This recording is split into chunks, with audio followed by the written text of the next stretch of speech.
Adeleke Sanusi was born on the 13th of May 1962 in a remote town of Ado Odo in Yewa, Ogun State, Nigeria. His father, late Pa Mukaila Ishola Sanusi, was a police officer, whilst his mother, Madam Sarah, former Sikirat Sanusi, was a trader and ran a very successful catering business. Born into a polygamous home, Adeleke Sanusi is the third child of his father.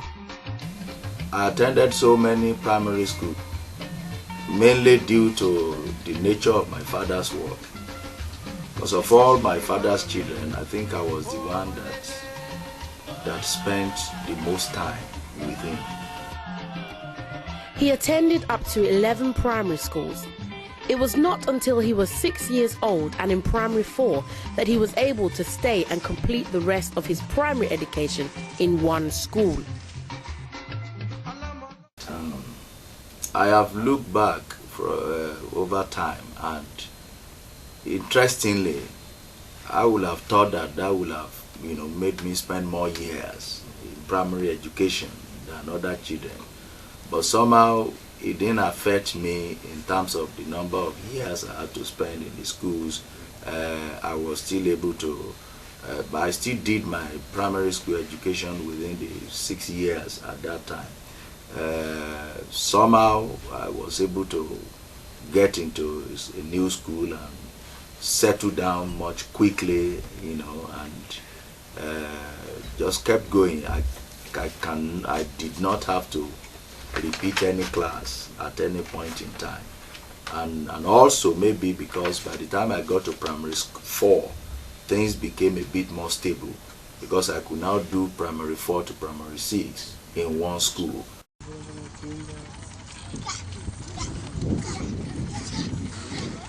On completion of his primary education, Leke spent a year at St. Mark's Modern School, Osogbo, and later enrolled at Lakunle Comprehensive High School, where he completed his secondary education. My best subject, obviously, was English literature, history, the arts generally.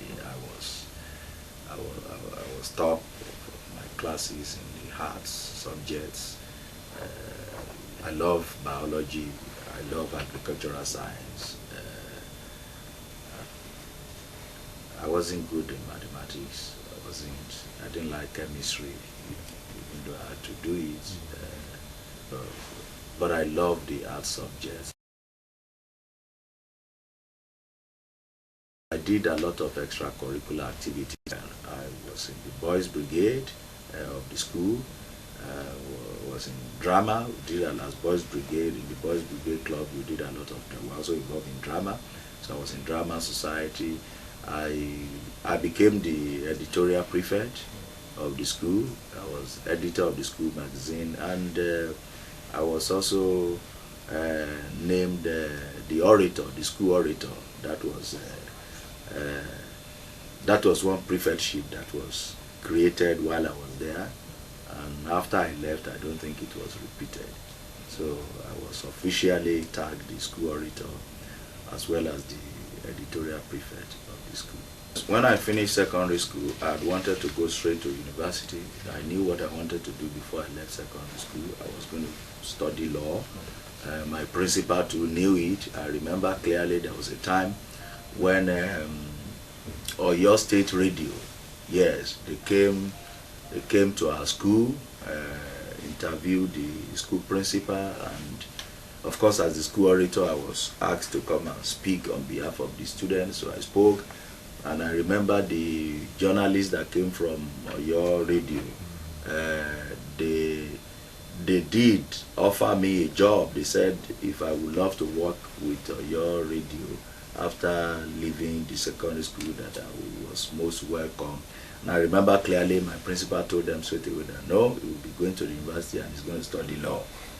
So I knew what I wanted to do, and I was preparing myself very hard. I did JAMB that year when I finished secondary school. But unfortunately, for some reason, whatever happens to registration that year, my registration wasn't properly done, not my fault, administrative crisis and Some of us were tagged irregular candidates, so I sat for the JAMB exam. But I believe strongly that because of the irregularities, they probably didn't find my name in the computer and the names of some of those who sat for the exam. So I didn't actually get any result from that exam. It was a very devastating experience. Despite this, he still continued in his academic ventures.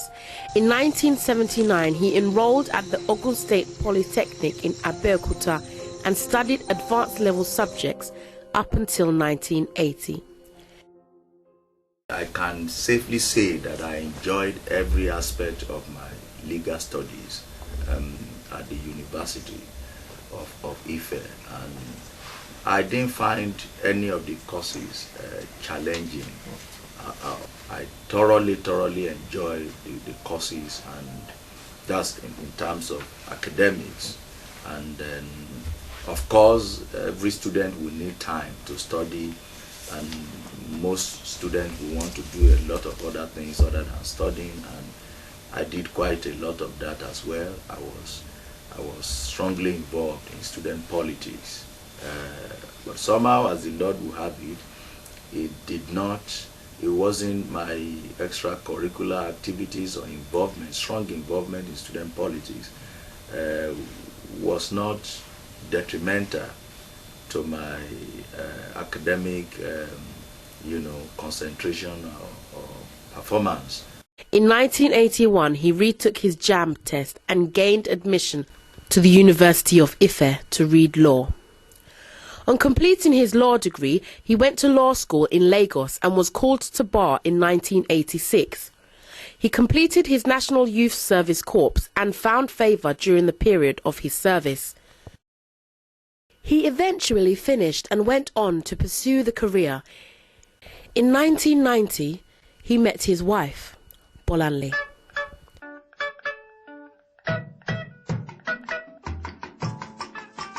My parents normally take us to our hometown for Christmas, and that Christmas I went to my cousin's house and he was there. He apparently came to spend Christmas with them.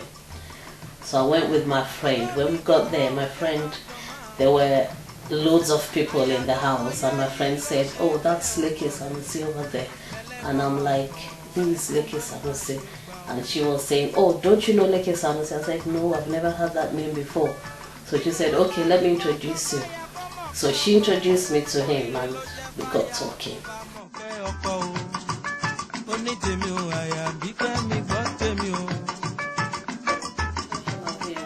When I saw him, I looked at what he was wearing and I said, "What's he wearing? Why is he wearing this kind of clothes?" I didn't like what he was wearing at all. So when my friend said, "Let me introduce you to him," I said, "No." She said, "Why?" I said, "I don't like what he's wearing." But later that night, we got introduced and we started talking from there. But then, even though I was still looking at what he was wearing, I didn't really like it. We met after that. We met a couple of times. He came to visit me in the university. He'd already finished from Ife then, but I was still there. He came to visit me. And from then, I could see that he's not a very bad person. He's nice, caring, very intelligent. So I just said, well, why not? They got married on the 21st of December 1991 in Obokun, near Ilesha in Osun State. Year after year, and there was still no sign of any children. They began to seek for help, but the help they so desperately sought after never came. They decided to move to London to seek better medical help in their search for a child. The woman, I was more concerned and more bothered than him. To him, it didn't really matter. I mean, he just went about doing his own business, he just went about doing what he normally does. You never see it in him, he never showed on his face, he never said anything about it. Sometimes I even thought to myself that, doesn't he want children? Is he not bothered? Because, I mean, you will never see it in him. And he encouraged me a lot, including my mother-in-law as well, and my parents. They all encouraged me that, don't worry, it will still happen. Shortly after their arrival to the UK, they began a house fellowship on assignment from their parish in Nigeria. It grew rapidly, and soon after they moved to a hall in Deptford, southeast London. I knew about the ministry because Pastor Brown was our pastor then. He'd already told us that when we get to London, he would like us to start a house fellowship. I wasn't very comfortable with it, but my husband being the, very enthusiastic person, he was, he was really into it. So when we got to London, and it was like the thing was going to be a reality. Sometimes he would say, is going to look for a property to start the church, and honestly, because I didn't really buy the idea, it was like I was praying in me that he won't get the property. So whatever he wanted to do that would make the parish to start, it was like within me I was praying that it wouldn't happen. But you see, God has his plans for all of us, because I was really scared that ministry, to be a pastor's wife, how am I going to cope? So I was like, I was having negative thoughts that it wouldn't happen, he'll be disappointed when he gets to the landlord. I will say that God, let the landlord say no, there's no property. When he wants to rent chairs, I will pray that, oh God, don't let him get chairs. I was just so negative about it, even though he didn't know. I didn't tell him, and I don't think I've ever told him, and I'm sure that I'll be hearing this for the first time, that so I was praying against everything that he was doing. But because God had a hand in it, I mean, it moved forward, and I thank God. After just 3 years in the ministry, the Lord answered the heart's cries of the Sanusis.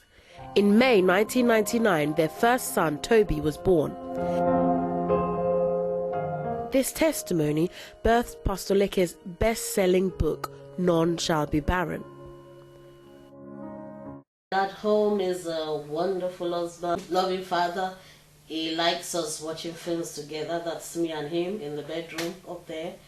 Just both of us, the children doing their own, or maybe the children go to bed. Just both of us were in the bedroom. We watch films, nice films, not bad films, like war films and all of that, even though most of the time I don't enjoy them, but I just have to.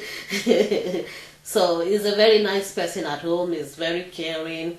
Sometimes when he's at home, like when he's doing Bible study with the children, sometimes I have to remind him that, look, you're not in church, these are your children, because he uses some big spiritual languages that the children are looking at me and wondering, what's he talking about? So sometimes I have to remind him that this is another congregation. Come down to our level.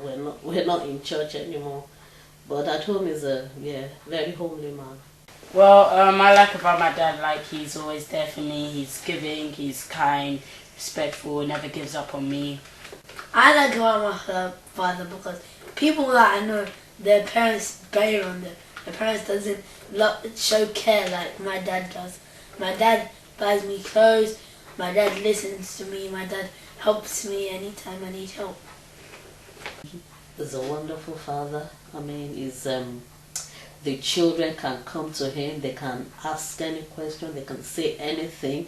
Even there's some things my children would ask me, and I'm like, when I don't give them an answer, they're off to their dad to ask their dad, and I'm just thinking that, oh, don't go and ask your dad that kind of question, we shout at you. But because they're so close to him, it's so easy going with them. They can ask him anything. Things that I think that, oh, don't go and ask daddy. Daddy's going to shout. This is not the right time. Daddy's not in the mood. You see him at church, he's like serious, really serious. Like you see him like hardworking. But when he's at home, like we have fun. We watch football, play football. We go to the park, go to places, have fun in theme parks. Yeah. The most important thing is that they're free with their dad, and he's very free with them. It makes them come to him anytime. They can discuss anything with him. It takes them to the cinema. They watch films together. He goes with them to watch their kind of film, these animated films, even though when my husband gets there, he falls asleep immediately, but at least he follows them, and they like it. Over the years, Victory House has grown into a church with reputable honour, with its core deep-rooted in prayer.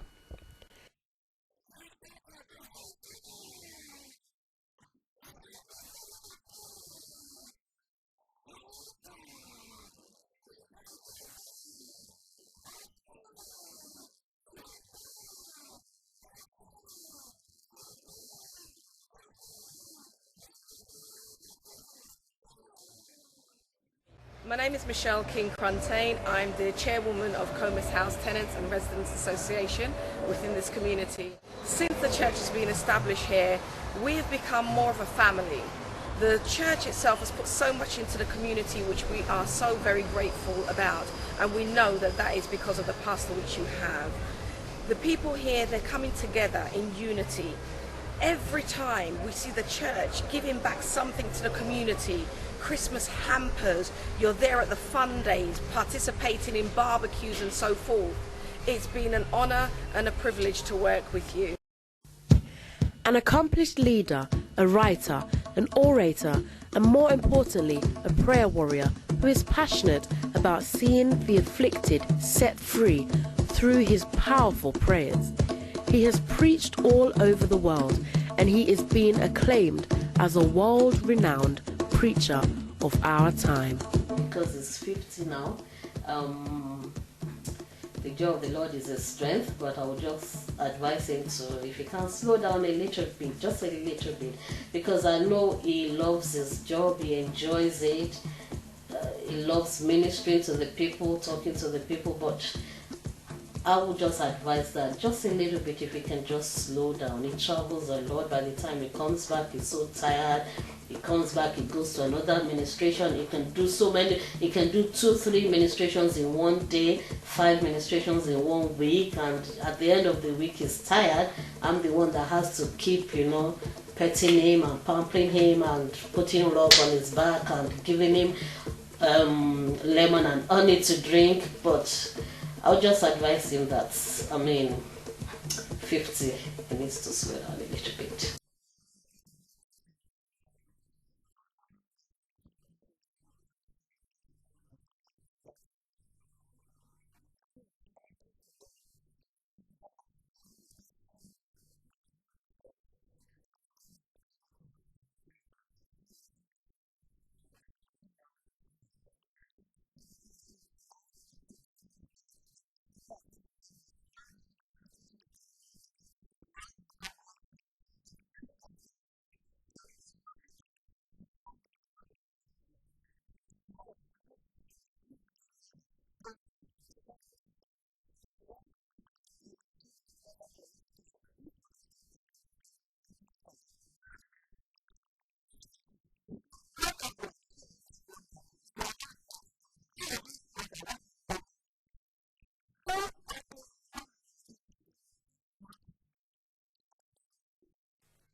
If being fulfilled means, am I happy with what I'm doing and am I enjoying what I'm doing? The answer is yes. If being fulfilled means, have I reached my goal? Am I at my peak? The answer is absolutely no. There is still a lot of territories to conquer.